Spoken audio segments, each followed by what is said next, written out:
네, 안녕하세요. 성경 신학 두 번째 강의입니다. 성경 신학의 유형에 대해서 같이 살펴볼 것인데요.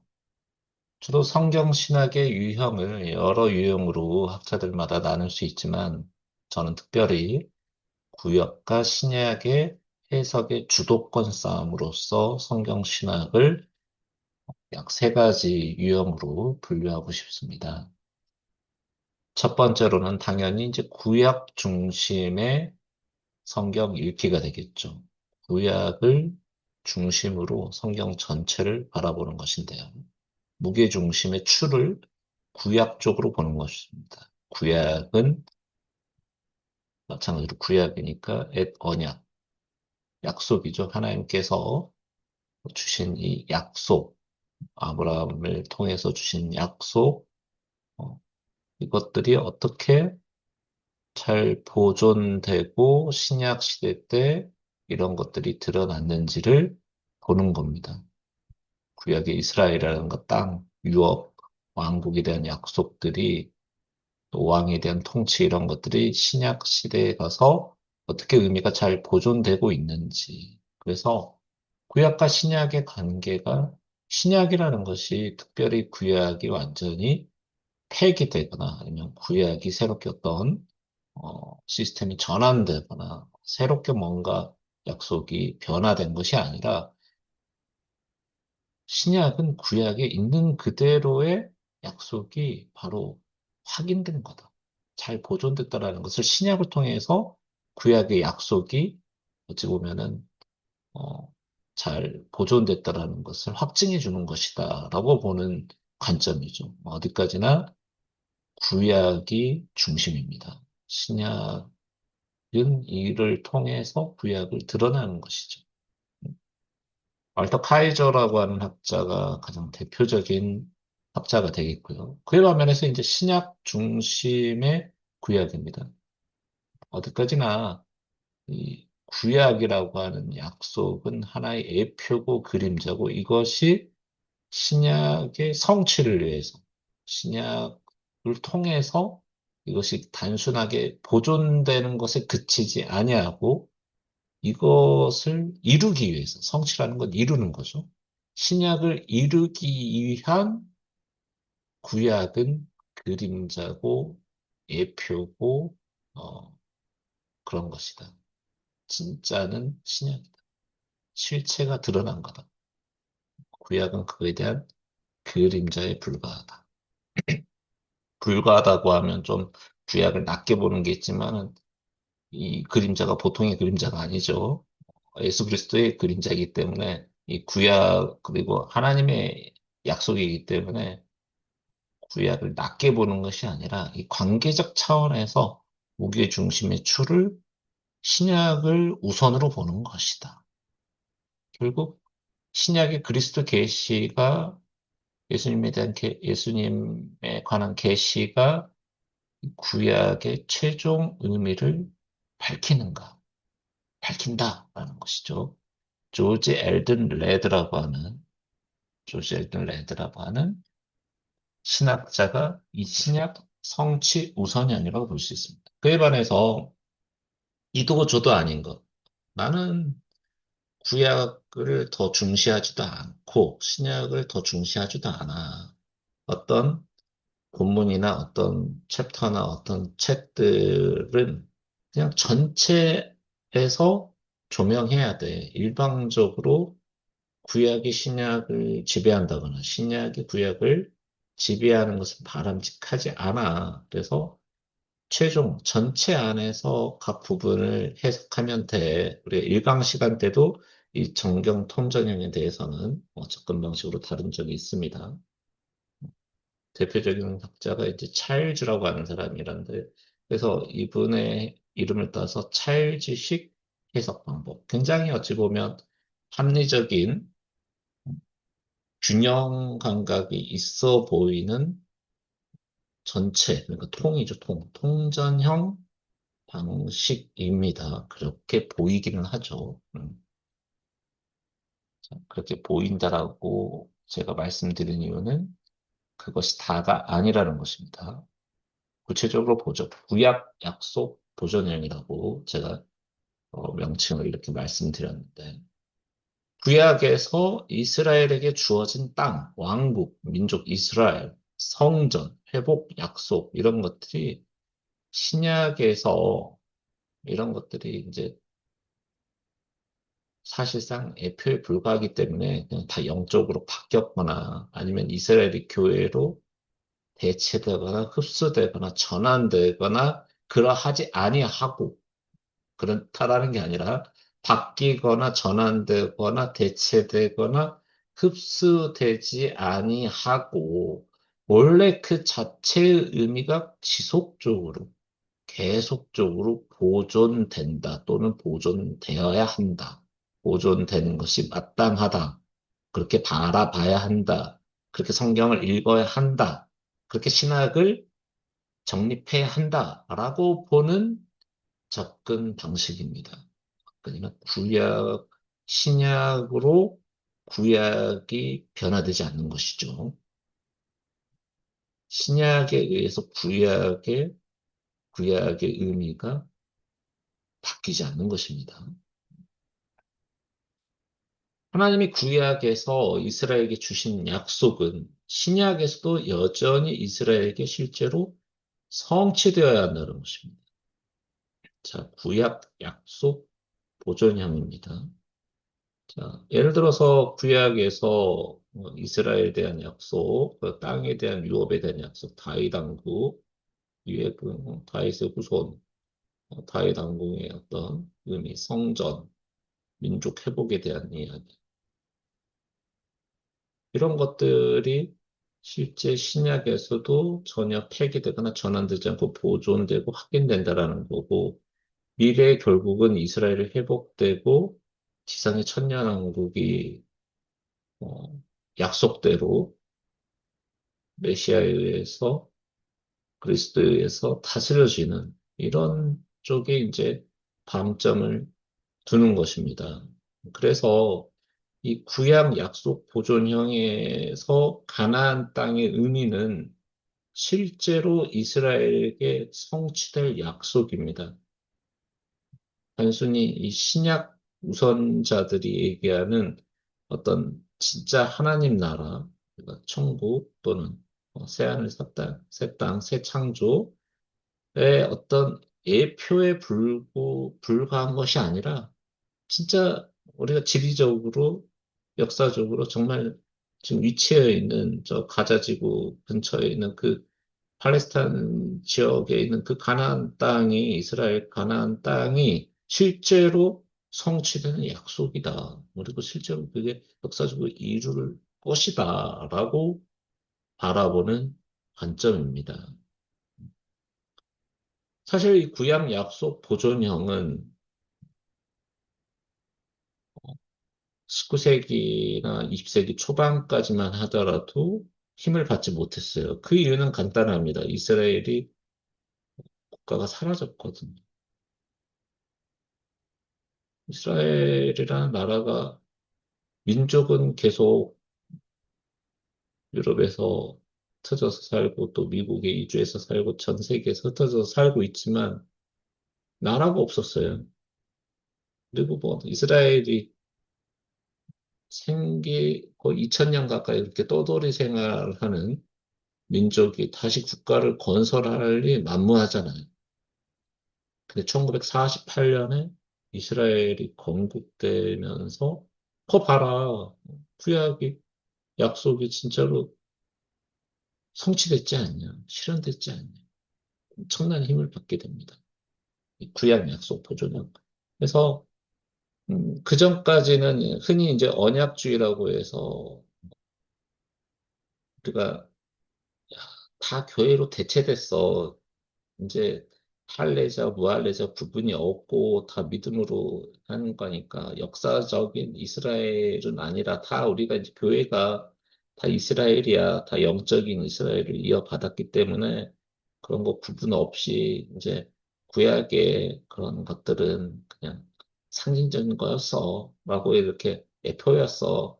그림자야. 그냥 하고 하는 어떤 신약 중심의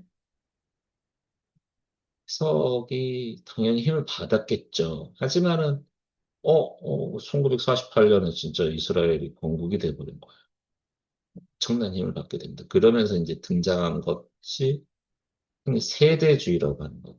세대주의. 나중에 이제 종말론 강의 때 이 세대주의에 대해서는 상세하게 다루도록 하겠습니다. 세대주의라고 하는 거는 말 그대로 이스라엘은 이스라엘대로, 이방인 교회들은 교회대로 하나님이 각각 따로따로 경륜하신다. 역사를 펼치신다. 관리를 따로따로 하신다. 그래서 이 세대주의적인 종말론으로 이제 가게 되면, 나중에 그런, 흔히 이제 다니엘서에서 69, 71일 중에서 69일회가 지나갔는데, 이스라엘에게 70일회가 주어져 있는데, 마지막 한 일회가 성취가 안 됐는데, 그 한 일회, 이제 7년이죠. 그 7년 대환란은 바로 이스라엘 사람들에게만 해당된다.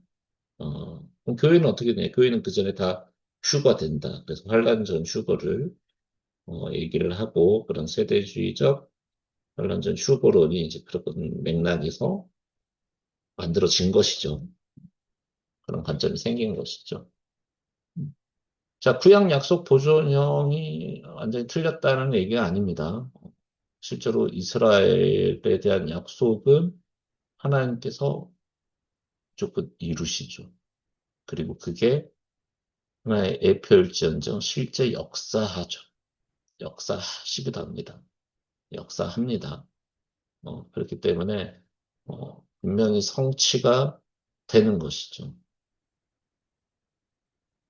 이렇게 보는 것이 월터 카이저 주니어의 대표적인 이 구약성서 교수신데, 구약 전체는 하나님의 약속이 역사 속에서 점진되는 과정이다. 라고 보는 겁니다. 구약은 하나님의 약속이 전개되는 책. 바로 이 책이고요. 현재 절판됐습니다. 번역본은.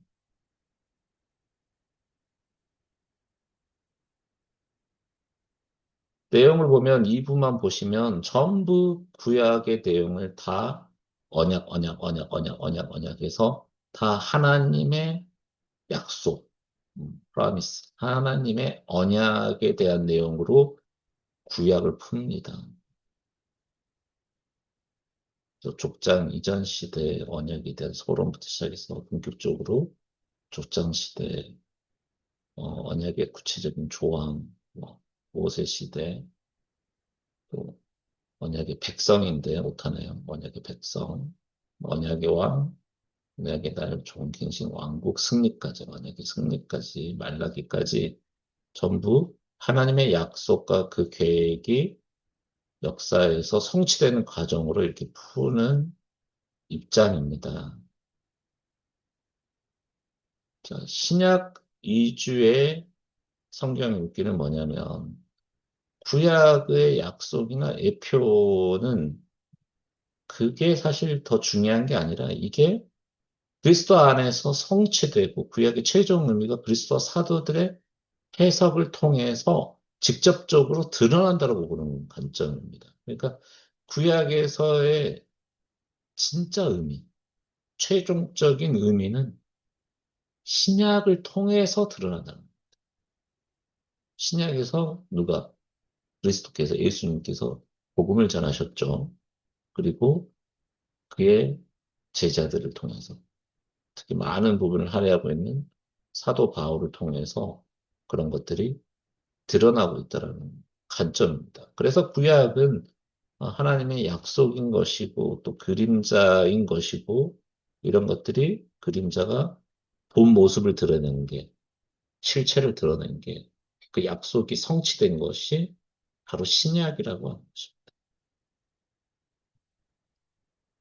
그 약속이 신약 시대 성취의 의미로 가기 위한 가장 관통하고 있는 분이 바로 예수 그리스도시죠.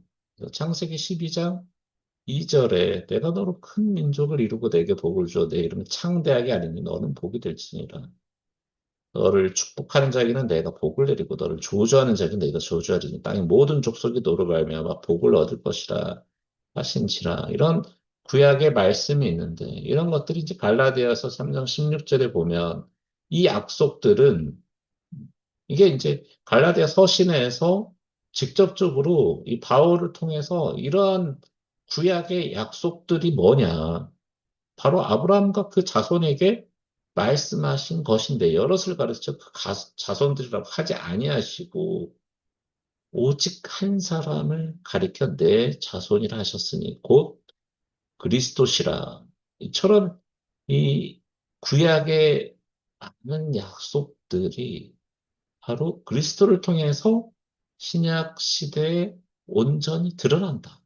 그렇기 때문에 성경은 신약을 중심으로 읽어야지 구약을 중심으로 읽어서는 안 된다는 관점이거든요. 실체를 봐야 된다는 말이죠. 이렇게 보는 이제 신학자가, 신학 중심의 신학자가 조지 엘드레드입니다. 조지 침례교 목사님이신데 신학자이면서 자, 하나님의 나라, The Kingdom of God, 우리가 흔히 개혁개정이나 이 한국어 번역본에는 왕국이라고 나오지 아니하고 대부분 이제 천국으로 번역이 많이 됩니다. 자, 하나님 나라는 예수 그리스도 안에서 이미 임했지만 아직 완성되지 않았다. 킹제임스 번역본에서는 왕국으로 번역이 된 것 같아요. 저는 모든 성경책을 다 교차해서 보고 있는데 성경 판본에 대해서는 또 이렇게 다루도록 하겠습니다. 조직 신학할 때. 자, 신약은 하나님 나라의 시작과 완성을 증언한다. 대표적인 이제 이 종말론에서 역사서 전천년주를 이렇게 고수하고 있는 분이신데 플로 신학교에서 강의하셨던 분인데 판매되고 있습니다. 책은 번역본. 자, 여기서 보시면은 하나님 나라가 무엇인가? 하나님 나라는 이미 임하였다. 바로 예수 그리스도를 통해서 오셨고 하나님 나라가 예수 그리스도를 통해서 이 땅에 도래가 됐다라는 것을 수없이 어디서 구약에서 애표를 하고 있는 거예요. 하지만 완전한 임함, 우리가 주기도문에도 나왔지만은 나라의 임하옵시며 이 하나님 나라가 이미 그리스도 통해서 오셨지만 완전한 하나님 나라가 온 건 아니다. 그것은 바로 종말, 재림, 재림을 통해서 완성된다. 이런 어떤 신학적 관점, 성경 신학적 관점, 또 종말론적 관점을 가지고 있는 분입니다. 자, 이도 저도 아니라 구약하고 신약을 따로따로 볼 것이 아니라 전체 안에서 비춰봐야 된다. 이게 이제 정경 통전형이란 말이에요. 일강에서도 이 정령 통전에 대해서는 시편 110장 1절 말씀을 통해서 간단히 봤었어요. 그래서 이 부분은 제가 말씀을 안 하고 생략을 할 텐데, 저 우편에 앉아있던 의미를 각각의 뭐 마태복음이건 사도행전이건 이렇게 쭉 봐야 된다라는 것인데, 우리가 얼핏 보기에 균형 좋잖아요. 우리 균형도 좋고 다 좋아도 좋습니다. 그런데 어떤 본문을 하나 읽을 때 그걸 전체적으로 다 조망해서 본다라는 게 쉽지가 않고요. 이게 한편으로는 균형적으로 본다라는 뭐 해석될 수도 있지만 다른 한편으로는 그냥 랜덤, 마구잡이로 어떨 때는 구약 본문, 신약 본문 이거 막 뒤섞여가지고 뭔가 정리가 안 되는 혼란스러울 수 있어요. 이 찰즈식 정경 톤전형이 굉장히 이제 통찰력이 뛰어나고 뭐 애리력 있고 직관력이 좋고 성령님이 임재해서 굉장한 지혜를 있으면은 쫙 전체를 그냥 조망해서 한 번에 딱 볼 수 있겠지만은 보통의 경우에는 이게 어렵다. 나쁘다는 게 아니라 굉장히 어렵습니다. 그래서 다시 돌아서면 이 카이저식 구약 해석의 강점이 있어요. 우리가 구약 본문을 너무 빨리 신약으로 끌고 가잖아요. 우리가 구약을 읽을 때, 아, 이거는 다 예표고, 이건 그냥 다 예수님이야. 이건 창세기가 다 예수님 이야기고, 이건 다 신약시대 뭐 이 얘기고, 그래서 구약의 의미를 굉장히 가볍게 여깁니다. 구약 그 자체로서의 의미가 있고, 우리가 그거에서 공부할 점이 있고, 그걸 알아야 될 구약의 의미가 있는데, 너무 빨리 우리가 구약의 그 본질을 놓쳐버리고, 폄훼하고, 너무 신학적인 용어로 빨리 대체해버렸을 때 발생할 수 있는 문제점이 있습니다. 반면에 이 신약 우선의 조지 레드식 접근 방식도 강점이 있죠.